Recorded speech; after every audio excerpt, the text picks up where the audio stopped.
What's going on YouTube? My name is Ty, and in this video, I'm gonna go over some ways you can get around Vegas, things you might need to know, cheap ways to get around Vegas, the Strip, and what to carry with you while going through Vegas.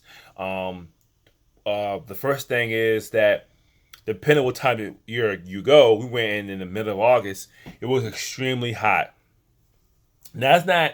I live in Virginia, so me and my wife went. So Virginia heat and Vegas heat is two different heats.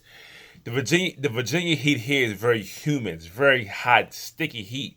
You really can't be outside. So when it's 95 degrees here, it feels like 105 degrees because the humidity is so much. Versus Vegas, it can be 105 degrees, but it feel like 9 degrees. It's not as hot. It's still hot. It still might take your breath away, but it's not super duper hot. So of course, wear shorts, wear comfortable shoes, wear short sleeve shirts. Um, you don't have to wear a hat. Wear sunglasses because it's very sunny there in Vegas. The second thing that you should know while you're walking through the strip in Vegas, I had this little knapsack here. This little knapsack right here. It has a battery charger inside. So here's a zipper. I'll pull the battery charger out so you can see it. This is the battery charger that I have. Check out the. This is the battery charger that I have. It's $20 on Amazon and it's worth every penny. It charges our phones, my wife's phone and my phone while we're out. So you'll need a battery charger. That's one thing you should have because Vegas, these hotels are huge, and you could be in the hotel for 2 3 hours minimum, walking down the strip, going to shows, do zip lining, going to restaurants. You're gonna need a battery charger. You're taking photos, you're probably taking videos, you're probably on your phone on social media. So you will need a battery. So this thing is $20 from Amazon. I have the link below if you want to just click on that and be the faster way. But this is $20. It's really good. I've used this on it's good on the plane as well. I use it on the plane because the plane ride could be long. Um, so when we go to a restaurant, and I have the battery charger in this little zipper part, and the top part I have water. We'll buy water. We'll bring 4 bottles of water in this little knapsack. It keeps it cool for maybe a couple of hours, not long, but the water in Vegas, the tap water is gross, and the water in Vegas is expensive because everybody buys water.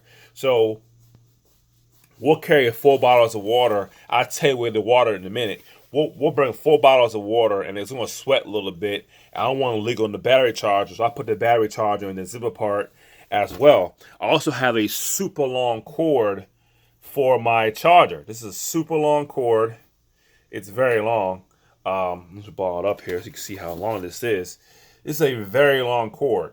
Okay, so the reason for this cord is I'll have the cord kind of hanging out, and while we're eating, I could be charging the phone.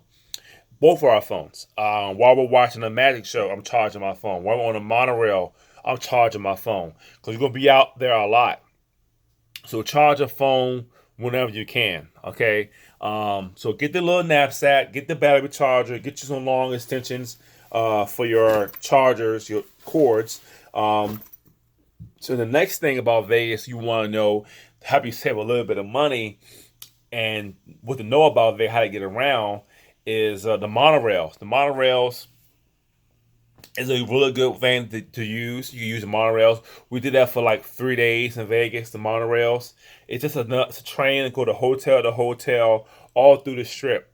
Okay, so it drops you off Madison Square Garden. We stayed at the Westgate Hotel, so it drops is a monorail right in the hotel. So you pretty much go downstairs to the lobby. You make a right, left, then a right, and you're in the monorail. So the monorail is about $10 to $11 a day. Is it worth it? Yeah, it is worth it because you get around the hotel much faster. There's AC on air conditioning on the monorail so you can cool off a little bit. And you once you go through the monorail a couple times, you can see all of Vegas. You can see the daytime in Vegas, and it's really good at nighttime. You see all the lights of Vegas and stuff like that. So I think it ends at 2 or 3 in the morning, but I think 2 in the morning is kind of a bummer. So if you go out to a club or something, you kind of like cut it short because it ends at 2 in the morning unless you want to take an Uber back to your hotel. So monorails are good. If you go to Groupon's, it's maybe $1 cheaper, but you should go to Groupon's. And those that have a bus going through the strip, this bus is like I don't know, like $6 a day. So we did that. Oh well, it's like you could pay a $2 for the first 4 or 5 hours. And it will take you all through the strip of Vegas. It'll take you to Old Vegas as well, down Fremont. Now, Fremont is the place to go for cheap stuff.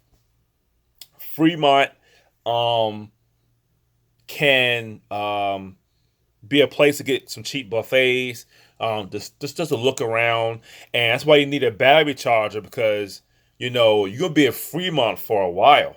If you plan to go to Fremont, you probably be there for 3 or 4 hours, easy, and you probably get something to eat. You probably take a lot of pictures like we did, take some videos, some crazy stuff down there. You see people walking around. We saw a Tupac impersonator. We seen a lot of people selling stuff, making stuff, different types of shows. A magician came up and did a show for everybody for free. So that's how you get around Vegas. Use the monorail. It was nice. It's not expensive. The bus is pretty good too.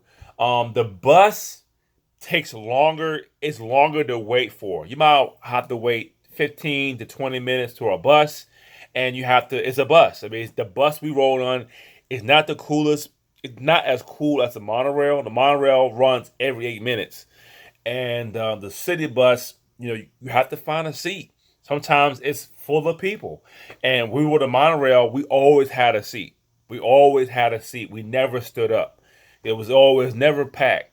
But the bus that goes through Vegas, the strip, I mean, some people were standing up.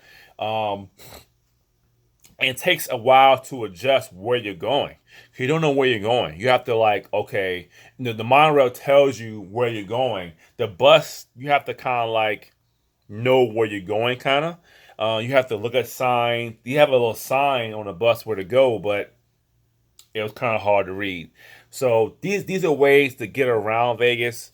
I just get the knapsack, get the battery pack, get your Uber account just to be on the safe side. Because you don't want to be stuck somewhere and you don't know where the bus are, the monorails are, and you stuck somewhere. Get your Uber account.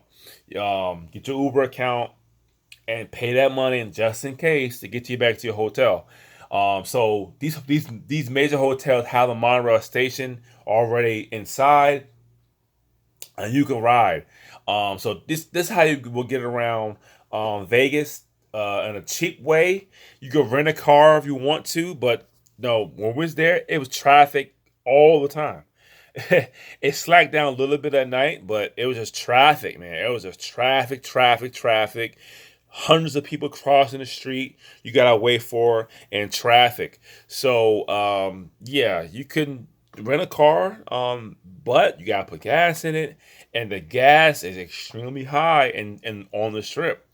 I'm talking about it was like 3.50 a gallon for gas versus outside of Vegas, outside the strip, it may be a little bit cheaper, but you're gonna pay for gas, you'll be in traffic, and then there's nowhere to really park. I mean, where are you gonna park at?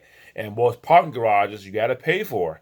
So you could rent a car, but I feel that paying for the monorail and walking, you could do a lot of walking in Vegas. You're gonna do a lot of walking. So bring some water, bring some snacks, and hell, go back to the hotel room. Take it. We did that. We went to the hotel room on 5 o'clock. We left around maybe 10. Got back to the room around 5 or 6.